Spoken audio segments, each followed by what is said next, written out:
Isang senador na kasabwat di umano ni Saldico tukoy na. Eto, may papakita ho tayong video evidence na kung saan ay etong isang senador ay itinuturong kasabwat sa nakawan sa flood control. Ay grabe ito At eto no, yung video or yung talakayan at binakbakan ng magkatandem na Soto at Lacson etong pamilyang Diskaya. Dahil nga ho dito sa pagkadawit ho nila sa issue ng flood control. Aba, matindi ito Oo, matindi itong mga pag-uusapan natin. Sino kaya senador to? Wait lang, sino ba yung mga na-involve ba nung nakaraan ng mga senador?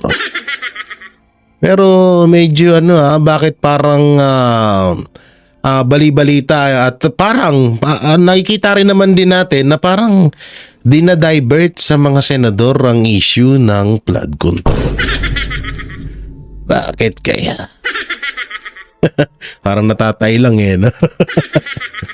So yung mga barateros, no, grabe talaga. Palapit na ng palapit ang second hearing sa Blue Ribbon Committee ay painit din ang painit ang mga tagpo na kaganapan dito sa flood control issue. At hanggang ngayon ay hindi pa rin nagsasalita etong dalawang pangalan na malaking pangalan na di umano'y malaking unang-una malaking nakuhang kontrata dito sa flood control etong Diskaya, etong mag-asawang Diskaya at syempre si Saldico. Na marami nang lumabas na balita na itong si Saldico kasi nagpaktay na, kasi nagtangka ng katay, at yung iba sabi naman nasa ibang bansa na nga daw, hindi daw haharap si Saldico dahil hindi daw siya pinapayagan ng kanyang busing. Sino kaya yun? Pagkakalam mo kasi wala namang busing yan si Saldico kasi big time yan Oo, mayaman na mayaman na tao yan kaya parang parang malabong magkaroon ng bossing. Oo, parang malabong magkaroon naman ng bossing si Congressman Saldico. So dito muna tayo sa isang video na kung saan ay asa na yan. Etong isang video na kung saan ay napag-usapan nga etong yaman ng etong yaman saan yan? Saan yung yaman na yan? Ito mo, nawala ng hayop. Yunipunggol, saan ka na? Ay, Yunipunggol, ito, napag-usapan ang yaman ng mga Diskaya. Oo. At may pasaring itong magtandem na to, Lacson at Soto, kay Saldico. So, eto, Soto and Lacson, tinawag, Soto at Lacson, tinawag na bribe givers, tama may basa ko. Ang construction company ng mag-asawang Diskaya. Oy, shoutout kay Pinas News nakikontent tayo sa kanya. Shoutout sa'yo, bro. Kung sino ka man na nandyan, upload sa salamat. So ito po, panoorin natin. Same owner of the once blacklisted St. Gerard Construction. Now, they will deny this fact until they can. However, in one of the tax cases filed against them on 2022 before the Court of Tax Appeals, CTA case number 10472, to be exact, the same and one address lang ang ginagamit for St. Timothy, St. Matthew, St. Gerard, and Alpha and Omega Construction Corporations. Also, the majority stockholder of St. Timothy, who owns 85% of the company, named Miguel Huntura, was the marketing director of St. Gerard. The question, Mr. President, Minom ka na sa labat, billions dito, of Soto. government projects concentrated and monopolized by a few. Mr. President, paano nila itong nailulusot? Who monitors this kind of circumvention? We have an agency, Mr. President. It is called the Philippine Contractors Accreditation Board, or PICAB, which is the implementing board of the CIAP, a construction industry Authority of the Philippines. Incidentally, this authority is under the DTI, no? Pero it's, and I think in the second hearing of the Blue Ribbon Committee, because I believe, as we have monitored, na during the first hearing, guest po ninyo yung resource person nyo yung pickup. And there's some issues that they could not explain during the hearing. And I think we can take this up again with them. Your observation in relation to St. Timothy and Alpha and Omega. Incidentally, Mr. President, Alpha Omega was mentioned by the Pride of Congress, who incidentally is the produced seed of our distinguished colleague, Senator Lauren Legarda. Sabi ko nga, move over, Senator Legarda, there's a new kid on the block. And to her credit, she produced a seed named Leandro Legarda Leviste. Congressman Leviste offered him to be a state witness, and I think the Department of Justice can pursue this. If only to identify and to catch the bigger fish. Kasi lumalabas ngayon, as I mentioned in my privilege speech, naging bagmen na lang, naging legmen yung mga district engineers. No? Sila na lang yung tagatakbo ng mga contractors, and who knows, maybe even the funders who are the sponsors or proponents of insertions. Ito dapat yung ginagawa ni Marcos. Ito dapat, kung ano yung sinasabi ni Senator Ping Lacson, yun dapat ang ginagawa dito ni Marcos. Hindi yung punta ng punta sa mga distrito, nung gagawin mo dun. Kasi kukwento mo kung paano nasira. Kukwento mo na may ganito ganyan, kilala mo. Hanggang ngayon, buti pa itong mga senador na to. Buti pa si Mayor Magalong kahit pa paano gumagalaw. Pero yung presidente nga. Yan kung ano yung sinasabi dito, napadigay pa, excuse me. Kung ano yung sinasabi ni Senator Ping Lacson, ganyan dapat yung ginagagawin or dapat gawin ni Pangulong Bongbong Marcos, kaso wala In the GAA. Well, thank you for that, Mr. President. May I know how the Philippine Contractors Board is formed? Ano ba ito? Paano nabubuo itong board na to? Who appoints the members? Who elect the members? Let me look into that, Mr. President. But I think that's a good question to be raised in the second hearing of the Blue Ribbon Committee, led by our distinguished colleague, Senator Marcoleta. No? I-take note natin, Mr. President, so we can Yes. ask this question. That's good. Thank you very much. Now, speaking of government officials, to determine the involvement of government officials or intertwined ownership with those who have been blacklisted or those who have tax evasion cases, do you think we should also try to dig deeper during the evaluation of project contractors, such as going into the layers of their ownership? Hindi po ba dapat ganun ang gawin? Certainly, Mr. President, we should look into that. Yung interlocking directorship ang tawag doon, na kung saan nile-layer, pero pag tiningnan mo yung corporation documents ng several corporations, nag-i-interlock yung mga director, sila rin. No? And of course, nile-layer para hindi ma-identify. And this is a practice being committed by, mga unscrupulous corporations that deal with the government, particularly mga flood control projects. Yeah, Mr. President, your guess is as good as mine also. Hindi ko nga alam kung paano nabubuo itong Philippine Contractors Accreditation Board.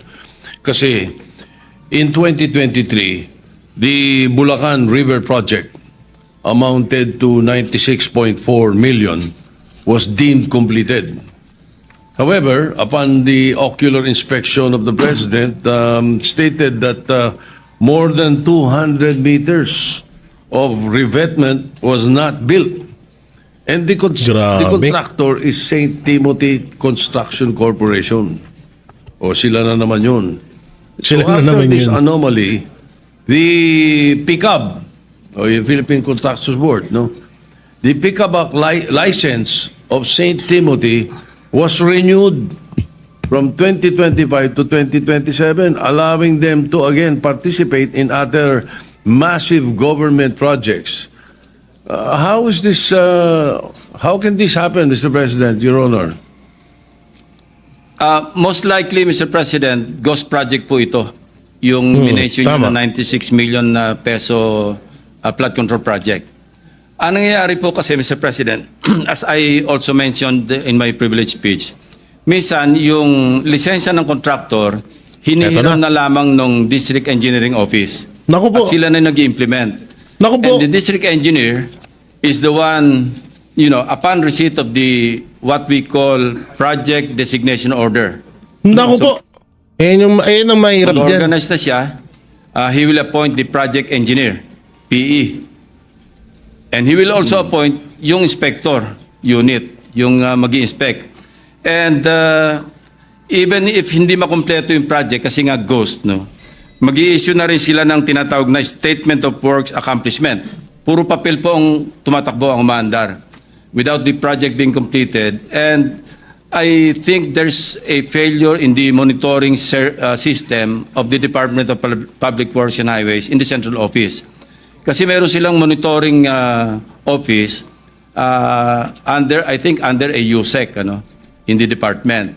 Ito yung nagmo-monitor ng progress ng lahat ng mga projects, not only flood control projects, but So yun naman pala DPWH, meron naman pala kayo nun eh. Senator Ping Lacson, nagtayo nga sila ng ng anti-corruption investigation. Anti-corruption force. Para daw maiwasan na yung corruption. Samantalang sa kanila nanggagaling yun. all kinds of infra projects under the auspices or supervision of the Department of Public Works and Highways. So I don't know how high up yung syndicate, but it seems that the DPWH has become a playground of syndicates. Kasi nung sinabi nga ni Secretary Bonoan na isolated case ang first engineering district ng Bulacan, I did not believe him, Mr. President. Yun na. Kasi mismong ang presidente, pag nag-iikot sa iba't ibang lugar, may nakikitang ghost projects. I myself, my team, was able to validate this in Nauhan, in Sitio Dike, Barangay Apitong. And I was listening to this interview by Secretary Bonoan. Sabi niya, miscommunication lang daw with the barangay chairman na sinasabing yung project na sinasabing ghost project, ibang lugar daw. Well, ang sinabi niya, Kahit si Tito Soto di nakapaniwala. Pero Barangay Dike. Barangay, hindi raw sa Barangay Apitong. Sitio Dike, Mr. President, is in Barangay Apitong. And our basis for locating that particular ghost project declared as completed pero walang project na nangyari, pinabalidate lang namin doon sa barangay Ang chairman lupit. and some residents na talagang wala silang nasaksihan na construction ng flood control projects in that area. Kasi isang sitio lang naman to, Mr. President. Yung Ang sinasabi niya, miscommunication, mali raw yung aming team, which I cannot accept, Mr. President. tayo na kayo pa nagkamali ngayon. Ang lupit, palakpakan, DPWH. Because, you know, I have this habit of validating, counter-checking, validating again before I open my mouth, especially in a privileged speech, because I know I will be fact-checked. You know? And it really happened because andyan na yung media, nagpunta na doon sa mga binanggit kong ghost projects, and they were really fact-checking kung talagang ghost projects. And here comes the DPWH Secretary, no less, no, even accusing us, or insinuating at least, na mali kami. And mali rin daw yung media. So So, ngayon ang dami nang may mali. Tapos DPWH na ang tama, ang galing. how could the Bulacan First District Engineering Office be an isolated case kung laganap na yung kaso? Tama. And man you, Mr. President, yung ginawa namin, in-undertake lang namin mga case studies because I already anticipated that line na hindi isolated case yan. Actually, we were ready to deliver, I was ready to deliver my privilege speech after Nauhan or after Oriental Mindoro. Sufficient na po yung mga case studies doon. But I told my staff, let's wait a while, kasi sasabihin check yan, isolated case yung Oriental Mindoro. Let's go to other places. Luckily for us, Mr. President, the President launched 1 week after his SONA, he launched the Sumbong sa Pangulo .ph website. And it was very helpful actually. And it continues to help our netizens, the media, and other people concerned with the anomalous flood control projects. Ang laking tulong po sa amin because exact location, the website provided us with the exact grid coordinates. Kaya nga pati yung multo, Sa Naga lang naman nila ginaya yan eh. Ang una kong naglabas ng ganyang apps ay Naga. Doon sa lugar nila Lenny. ito yung guni-guni nakita namin eh. Imagine, wala ka makikita ng project pero natukoy pa rin ng aking team or teams kung saan nakalocate yung ghost projects. Why? Because of the Sumbong sa Pangulo website. Hindi makakaila, Mr. President. That's the reason why we were able to locate several grabe, no? ghost projects, mostly in Bulacan. Kasi as I also mentioned in my privilege speech, yung Bulacan First District Engineering Office, yun ang pinaka-notorious. At least from where I sit, Mr. President. Ginoong Pangulo, Mr. President, ngunit kung completed na yung project, pag sinabing deemed completed, nabayaran na to. Babayaran, Mr. President. Babayaran o nabayaran na? Nabayaran. And there are several signatories like Tangina, no? for a project Simpleng pera, ang bilis ng pera sa kanila. inspection, it has to be declared complete para ma-release yung payment. Pipirma dyan yung inspectorate team, yung assistant district engineer, and the district engineer, at kung sino-sino pa. Paano pong nakakalusot yan? Di alam nila lahat. Well, they should be held accountable and criminally liable, Mr. President. No, if not Correct. administratively, criminally. Kasi kung hindi negligence ito, may criminal may violation Sindikato. sa batas, Mr. President. Ay, Kasi why would sorry, you certify on something na hindi naman totoo? No? And that's the reason why, kasi naabuso na in the course of time, Mr. President, hindi na nagkasya doon sa tinatawag kong pie sharing. Nagtipid pa, nagmenos pa, ginos project na, minaximize na. Lupit. Kaya nga sabi ko, hindi na flood control ang hinahanap ng Pilipino, grid control. Kasi nasobra na yung grid na sinagasaan ng lahat. Wala Grabe. na. Hubris, yung tawag natin doon, Mr. President, hubris. Kasi nahirate, and we also encountered cases or case studies wherein nag-ghost na, pinost pa yung lot harder, ginost pa ulit for the succeeding year. Kasi pagka Tara ba, ibig sabihin 2 beses ginawa. nag-ghost ka na, ang pantakip mo, yung succeeding year project, di ba? Yung napondohan na naman. Pagtakpa na yon, mahirap nang hanapin yung ghost kasi meron talagang project. So meron kami na-encounter na 2 beses pang ginost, pangatlo, saka palang ginawa, pero na-late na, inabot na ng Habagat, Yun inabot na yan. na rin ng Krising, Dante, at saka Emong. Baka kung nung ginawa yon, nung napaisip or napag-isip-isipan ng contractor na gawin, baka nitong bandang nagkakaugungan na sa flood control. Ang lupit, no? Grabe, no? Biruin mo. Nung una sa flood control, nasa utak natin, babawasan yung mga materyales, doon kikickback, doon babawas. Halimbawa, 10 million ng budget sa isang distrito, gagawin 5 million lang, yun lang ang pagkakasyahin para sa flood control, yun ang nasa isip natin. Bandang uli nagulat tayo na meron pang mas matindi. etong Ghost Project nga. Binamatindi pa dito, pag sinabing Ghost Project, wala kang makikitang ginawa pero nabayaran na. Ang malapit pa dito, nagkaroon ulit ng Ghost Project ng 2 beses sa isang proyekto. Ang lupit. Alak ng teteng. Ang tindi nyo, iba? Grabe. Talagang totoo nga yung sinabi nila na etong administrasyong Marcos ang the most corrupt in the history of the Philippines. Tindi, no? O at speaking of corruption, eto na nga, BIR gumalaw na. At ayan na nga, no, si Manong Ted ay eto, ibabalita ho sa atin. Pasok, Manong Ted! Itong mga diskaya, Ayan na. nabanggit nyo ho sa mga pribadong kumpanya, ito ho yung nabanggit namin sa customs ito sa inyo pong counterpart doon, no, kay Commissioner Ariel.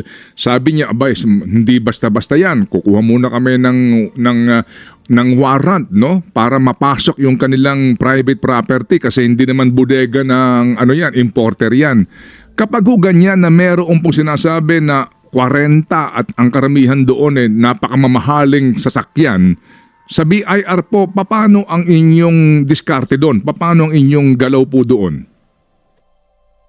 Ang ginagawa po natin, actually nagawa na po natin, sumulat na po tayo sa LTO para malaman kung ano-ano ba yung mga sasakyan na nakarehistro under sa kanilang mga pangalan at para makita natin yung in totality kung ilan po ito. So yan ang gagawin natin at yan nasisimulan natin pagka idadagdag po natin yan at itototal natin bukod pa dun sa mga lupa na meron sila. So ongoing na po, malapit na po tayo matapos sa kanilang pag-audit. So nasimulan na po ninyo itong formally humingi ng informasyon sa DOTR-LTO tungkol sa mga auto na ito. You're confirming that, ano po? Yes, opo. Opo. At naunamaan po namin, baka hindi kayo maaari makapaglahad kayo ng pinakahuling balita dito. Pero anong huling balita, sir?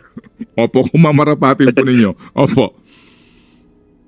Yun nga, medyo kino-compute na lang natin yan at tinitingnan natin kung anong pwedeng maging kahinatnan nito. Pero binibilisan po natin yan na in the next few days or weeks malapit na po tayong may action na po tayong pwedeng gawin. Opo, kapag ho ba ganyan, Commissioner, meron bang preemptive action ang government agencies to prevent the supposed owner of these vehicles to dispose the property or to hide it? Alam niyo ho yun, yung mainit ngayon, sobra, so dispose na natin to o itago natin to? Kung may patunay kasi wala po talagang ganyan unless mapatunayan na talagang tinatago na nila yung assets, pero until makakita tayo ng indication na nagtatago sila ng assets or sila mismo nagtatago ay wala po tayong preemptive na pwedeng magawa. Opo. Hindi ka pwedeng kumbaga makapag-file sa hukuman ng anuman pong ang tawag garnishment kasi wala pa ho namang kaso talaga practically na isasampa sa pamilya kumbaga. Opo, it's either una-una final, meron na tayong assessment na naging final kaya meron na tayong authority mag-garnish o maghabol ng mga ari-arian, or again yun nga, may indication at may nakita tayong action na agad nila na indicating na nagtatago na sila or nagdi-dispose ng... Ako po, nagtatago na. Yan ang sinasabi ko. Yan ang mahirap dyan, no? Kasi pinabuelo eh. Di alam niyo sa totoo lang yung pagsabi ni Marcos na yung sa zona niya. Tignan nyo, ang bagal ng proseso ng investigasyon dito sa flood control. Hindi po kasama yung sa Senate hindi po ako nababagalan doon sa proseso. Nababagalan ako sa proseso ni Marcos kasi siya ang nagsimula nito eh. Hindi nyo napansin na parang pinabuelo niya yung mga congressman na dinaan niya sa word na parang galit siya. Parang galit siya sa nangyayari sa flood control, pero sa totoo lang para sa akin parang winarningan niya yung mga congressman na, hoy, magsikilos na kayo, itago nyo na yung mga dapat nyo itago dahil mag-iimbestiga tayo sa flood control, kunwari lang. Ganon, yun yung isa sa mga nakikita ko dyan. asset. So kapag pero kung wala pa tayong pruwebang ganun, ay wala po tayong magagawa as of now. Ano ang danger po sa sino man pong individual na kumbaga tutulong no sa disposal o kaya bibili ng sasakyan o property po na gustong i-dispose kasi nga nagkakaroon na ng audit sa kanila? Ano po ang meron bang danger doon sa sino man pong bibili nun? O maaari sabihin na in good faith namin nabili yan Yun lang yun na nga pwede nilang i-claim. Pero kung mapatunayan din, baka pwede natin na masama na kasi pwede natin maituring din na tax evasion at ito dahil nga dinidispose yung asset nila, di ba? So kung mapatunayan yan na nagkasabatan po, baka may potential liability. Pag-usapang diskaya, obvious po kasi may ano sila may video sila na kung saan sinabi nila na simula nung naging DPWH sila kaya sila yumaman. So yun, sila mismo yung nagsabi doon. Sila mismo yung nagbulgar sa sarili nila. O kagaya nga nito, ito si Vice President Sara Duterte, may panayam patungkol sa lifestyle check. So panoorin natin. Sumasang-ayon si Vice President Sara Duterte sa mungkahing isailalim sa lifestyle check ni Pangulong Marcos Jr. ang lahat ng opisyal ng pamahalaan. Ito'y may kaugnayan pa rin sa mga naglutangang katuwalian sa mga flood control project sa Pilipinas. Pero ang hirit naman po ng pangalawang Pangulo, dapat magsagawa rin ng malalimang lifestyle check sa lahat ng appointed officials para mailantad ang kanilang mga dummy. Maganda yun maganda yun lahat dapat parang air follicle test lang. Kaso kung pili lang yan, patay tayo yan.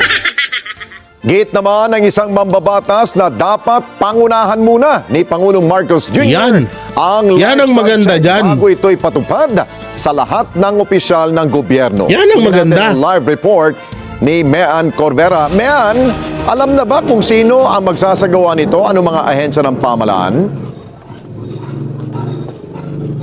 Alex, wala pang direktang utos kung sino talaga yung dapat magsagawa at manguna sa lifestyle check, pero ang panawagan ng mga mambabatas, dapat si Pangulong Bongbong Marcos ang maunang sumailalim lang sa lifestyle check sa pamamagitan niya ng paglalabas ng kanyang salin. Sa pamamagitan daw niyan, mapapatunayan na seryoso ang kanyang administrasyon para sugpuin ang mga aligasyon ng katiwalian sa pamahalaan. Sinong congressman to? Si Pangulong Bongbong Marcos daw ang dapat manguna sa iniutos nitong lifestyle check sa mga opisyal ng gobyerno, partikular na sa Department of Public Works and Highways. Ayon kay Senador Risa Hontiveros, kailangan maging halimbawa ang Pangulo para ipakitang wala itong itinatago ngayong kinukwestiyon ang mga opisyal ng gobyerno dahil sa katiwalian sa mga flood control projects. I suppose nung sinabi ni Presidente na magpa-lifestyle check at kahit limitado lang yun sa executive sa simula, I presume sinasali niya ang sarili niya. At kasama ka na rin doon. Sabi ng senador, dapat maging available rin sa publiko ang statement of assets and liabilities at net worth ng lahat ng government officials, kasama na ang mga cabinet members, para ipakita ang hindi sila nagkamal ng salapi o pinagkakitaan lang ang kanilang mga posisyon sa gobyerno. Ang SALN ay kinilalang public document at covered ng prinsipyo ng Freedom of Information. Kaya sinusuportahan ko rin yung panukalang Freedom of Information Bill na inihain na rin ni Minority Leader at ng ilan pa namin mga kasamahan dito sa Senado. So yes, kung nag-utos si Presidente ng lifestyle check, magandang halimbawa at pagpapakita din ng pamumuno kung kasamang ibubunyag yung kaniyang SALN. Kapwa naman naniniwala sina Senators Hontiveros at Amy Marcos na pangunahan rin ng mga mambabatas ang lifestyle check ngayong may utos na ang Pangulo sa Executive Department. Hindi ba dapat mauna kami? Overdue na yan, lifestyle check na yan. Kasi kung titignan mo yung mga Facebook nila, ikaw ang masisindak sa pinagmamalaking mga sasakyan, mga apartment sa ibang bansa, mga alahas na kakaiba. Kaya karapat dapat. Hindi, alam nyo, ginagawa lang, ginagawa tayong tanga. ni Marcos, sa totoo lang. Ba't ba kailangan mag-lifestyle check? Imbestigahan na agad. Pangalanan na agad yung mga congressman, contractor na involved dito. O sabihin na natin congressman. Tapos i-impeach. Ganun lang kadali. Puro may pa lifestyle check. Pinapahaba nyo ng pinapahaba yung issue eh. Sapat to. lamang. Wala naman sikreto. Kitang-kita naman ebidensya, pambihira. Handa rin si Marcos na ilabas ang kanyang salin. Pero dapat pagkatapos ng lifestyle check, may maimbestigahan at maparusahan. Tama. Alam niyo, yung lifestyle check, umpisa pa lamang. Pagkatapos doon, iimbestigahan kung talagang may negosyo o may na negosyo. At higit sa lahat, dapat may makulong kasi parang wala namang ending to. Hindi natutuldukan itong mga lifestyle check. Eh sabihin mo yan sa kapatid mo. Parehas kayong tulongges. Anak ng teteng, may napaikot-ikot nyo kami. Puro press release, puro banat, katakot-takot na birada, tapos ang ending, wala naman nakukulong. Ano ba yun? Dapat may kasamang negative na reinforcement naman. Kung yan ay incentive or positive reinforcement, yung negative reinforcement ay yung sinabi din ni Senator Ping sa interpellation kahapon. Ulul. Yung kasiguruhan na mahuhuli, mapoprosecute, at kung found guilty, mapaparusahan. Mungkahi naman ni Vice President Sara Duterte, isama sa lifestyle check ang mga appointed officials kasama na ang kanilang mga dummies. Hindi na idinetalye ng pangalawang Pangulo pero may mga public officials umano na gumagamit ng kanilang dummy para itago ang kanilang kayamanan. Dapat lang.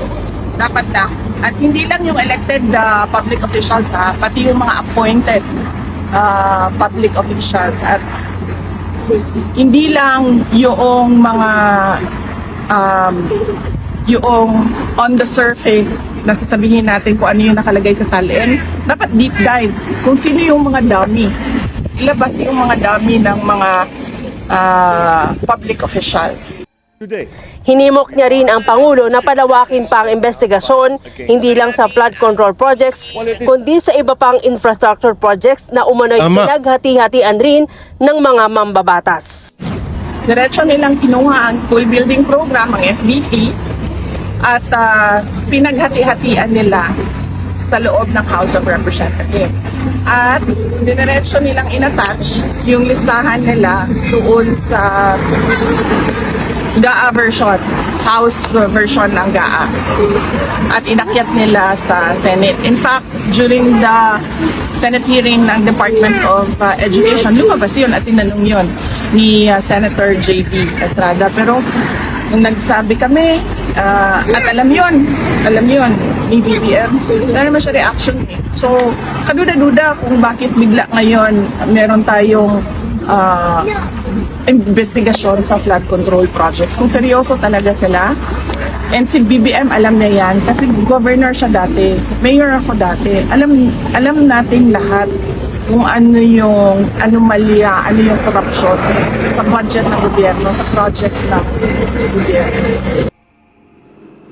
Yun no, kaya nga yung sinabi ko na panibagong budget 2026, yung 6 trillion para sa edukasyon, para sa mga school, no? Delikado rin yun. Yung mga project na gagawing mga school, mga eskwelahan, dyan din sila kikickback. Mas delikado yun. Kasi kapag yun ang gumuho, may mga batang madadamay, may mga batang mamamatay. Yung flood control kahit papano, medyo safe. Medyo safe pa yung tao. Diba? Gumuguho, pero walang masasabi natin na bibihirang may maaksidente.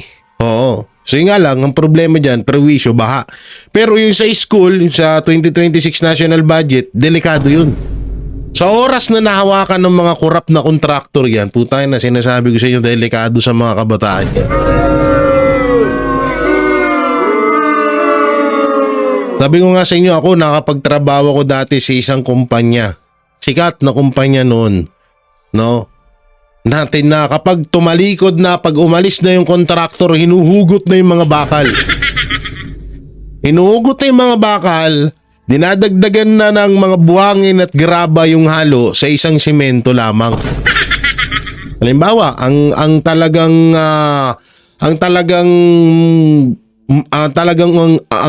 urig na paano ba natin may di-deliver? Ang talagang maximum or order, ang talagang order ng kumpanya or ang talagang order ng contractor, ng inspector. Ang halo ay 3 buhangin at 2 graba lamang sa isang sakong simento. Kasong nangyayari hindi ganyan. Pag umalis na inspector, ang gagawin 5 buhangin, 4 na sakong graba ang ilalagay sa isang sakong simento. So anong kakalabasan nun? Sobrang tabang na. Ang masama pa dito, yung bakal na imbis na paganyan at meron pang meron pang gitnaan na 2, magiging 4 na lang. Yun yung masaklap dyan. So ilan yun? 1, 2, 3, 4, 5. Tapos may 2 pa yan. 6, 7. Tapos magiging 4 na lang. So sad. So ibig sabihin yung 3 dun hinugot. 'Di ba? Ganun sila mang-kickback pagdating sa school. Kaya nako, delikado yung 2026 national budget na yan. Tapos magkano yan? 6 trillion. Nako, pow! Public officials. Hinimok niya rin ang Pangulo na palawakin pa ang investigasyon hindi lang sa flood control projects kundi sa iba pang infrastructure projects na umano'y pinaghati-hatian rin ng mga mambabatas. Diretso nilang kinuha ang school building program, ang SBP, at pinaghati-hatian nila sa loob ng House of Representatives. At diretso nilang inattach yung listahan nila doon sa GAA version, House version ng GAA. At inakyat nila sa Senate. In fact, during the Senate hearing ng Department of Education, lumabas yun at tinanong yun ni Senator J.B. Estrada. Pero nung nagsabi kami, at alam yun ni BBM, wala naman siya reaction eh. So, kaduda-duda kung bakit bigla ngayon meron tayong investigasyon sa flood control projects. Kung seryoso talaga sila, and si BBM alam niya yan, kasi governor siya dati, mayor ako dati, alam nating lahat kung ano yung anomalya, ano yung corruption sa budget ng gobyerno, sa projects ng gobyerno. Alex, sa Lunes, itutuloy naman ng Senate Blue Ribbon Committee ang investigasyon tungkol doon sa mga flood control projects. Sabi ng mga senador kasama sa ipapatawag yung 2 district engineers ng DPWH sa Bulacan kung saan kasama sa itatanong sa kanila kung saan nila nakuha yung mga pinambili ng kanilang mamahaling relo, mga damit at mga alahas, Alex. Ayun, kung maari, sama na nila si District Engineer Calalo sa hearing kung si DPWH din. Ang question ngayon, sino nga ba ang magbabantay? Pero sa mga empleyado ng Si Marcos magbabantay tsaka si Bunuan. Kahit din po kami, yan ang tinatanong namin eh. Sino ba ang pwedeng magbantay para mawala ang korupsyon? Si Bunuan ba? Si Marcos ba? O mas maganda siguro kung si Saldico pa rin. So ayun, grabe talaga yun. Sumang-ayon si Vice President Sara Duterte doon sa lifestyle check ni Marcos Jr. na hamon sa mga kandidatong involved dito sa flood control issue. So eto na nga. Ang inihintay nyo na tinutukoy na senador na involved daw or kasabwat ni Saldico sa nakawan sa flood control issue. So sino nga bang senador ito? Ito po at panoorin natin. Sa gitna ng flood control scandal, isa na namang video ang lumutang sa tila ugnayan ni Ito na, isa na namang video ang lumutang. Isang video ang lumutang, ito na. Sino kaya? Senador Joel Villanueva at controversial district engineer Henry Alcantara. Yan ang agenda report ni Dexter Ganibe ng Abante. Patay. Hindi lang po bilang district engineer. Yan ang throwback video ng talumpati ni Nooy DPWH Bulacan First District Engineer Henry Alcantara sa inaugurasyon ng pagsasaayos ng Bambang Bridge sa Bukawi, Bulacan at ng bagong Pagoda View Deck. Dito, ikinuwento ni Engineer Alcantara ang pangungulit sa kanya ni Senator Joel Villanueva para sa kakailanganing budget upang maayos ang tulay at maitayo ang view deck sa tabi nito. Naku po. Nakausap ako ni Sen, ano ba yun, magkano pa kulang natin dyan? Kasi talaga po kinukulit siya. Anyway, eto na po tayo ngayon. Isang matatag na proyekto na inilaan ng ating buting senador at ang kanyang pamilya. Sa report ng Philippine News Agency, kabuang 68.84 million pesos ang nilaang budget para sa nasabing proyekto na sinimulan noong 2019. Ayon kay Alcantara, ang Top Notch Construction ang gumawa ng proyekto. Isa ang top notch sa 15 kontratista na pinangalanan ni Pangulong Bongbong Marcos na nakakuha umano ng pinakamalaking budget sa flood control projects. Nako. Una ng dumistansya si Ayan na oh, kitang-kita. Paktay tayo dyan. sa issue ng maanumalyang flood control projects na nadiskubre sa Bulacan. Naglabi po ba ako sa inyo ng kahit na ano o kahit isang flood control project, contractor, etc. in my public service career? Meron po ba na nilapit? Meron po ba na nagsabi ako sa inyo, ito dapat ang gawin at ako'y eksperto? Pwede niyo po bang sabihin lang, just for the record?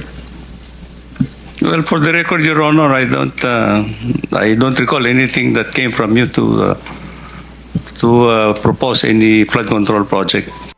Sabi ni Senator JV, hihilingin niya sa Senate Blue Ribbon Committee na masabpina para sa susunod na pagdinig ang mga naging opisyal ng Bulacan First District Office ng DPWH.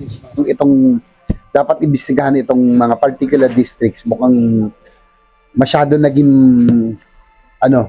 sila naging sakit. I receive information na papasok sila 10 a.m., 2 p.m., alisa na, at magkakasino na, sabay-sabay. Yun na. Diba? So, with casino pa pala. Dapat yan ang imbestigahan. Una nang sinabi ni Senator Panfilo Lacson na maaring may mga senador ang nakinabang sa mga infra project ng pamahalaan. Kaya may rekomendasyon siya sa Malacanang kaugnay ng isumbong sa Pangulo website. If it's not asking too much, I would like to propose that the Sumbong sa Pangulo website be expanded to cover other infrastructure projects, hindi lang flood control. It will really help a lot because it helped us a lot. Kasado na sa Lunes ang ikalawang pagdinig ng Senate Blue Ribbon Committee sa mga anomalya sa flood control project ng gobyerno.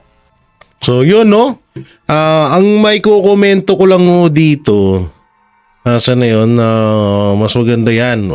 Dyan sa magkasama sila yan, mas maganda yung view eh. May komento ko dito, hindi natin pwedeng paniwalaan agad yung sinabi ni Congressman Alcantara. No, hindi natin pwede agad paniwalaan yun. Pwedeng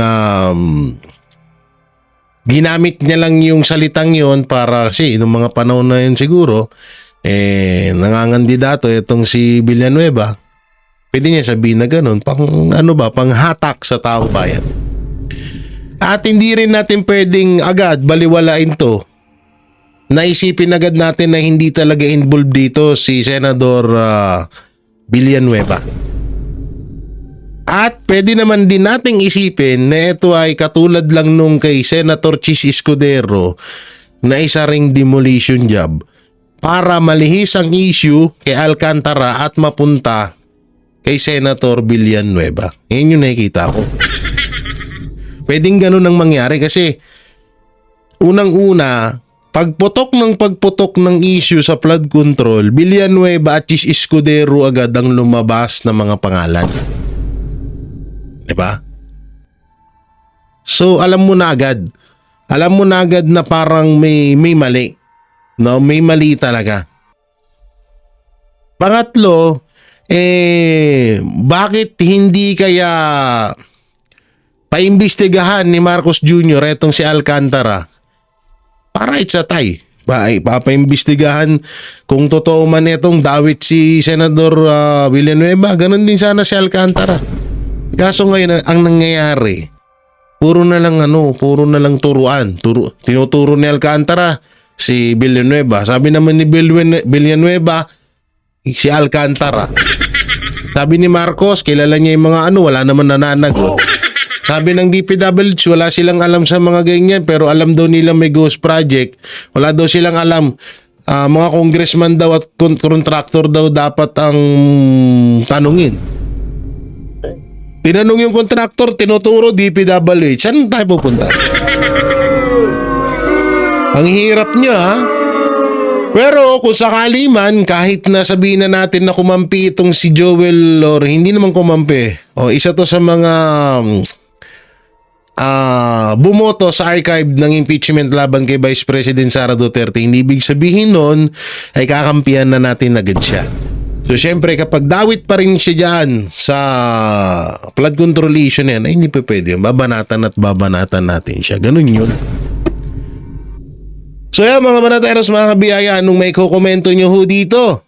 Kasabwat ba ni Saldico eto si Senador Villanueva? Comment nyo lang po dyan sa baba. At syempre, don't forget to like, share, comment and subscribe sa ating YouTube channel. Pindot na lang ni po yung bell button para lagi kayo updated sa ating mga video araw-araw. Pakidamay na rin yung join button at super thanks natin dyan. Maraming salamat. May live shoutout sa inyong lahat. Ingat kayo palagi. God bless and peace and bye-bye.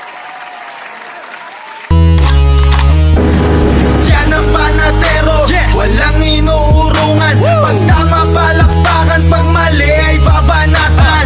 Yan ang Banateros, boses ng ordinaryong Pilipino. Banateros ay walang makakaawan. Walang inuurungan, Banateros ay tinutulungan.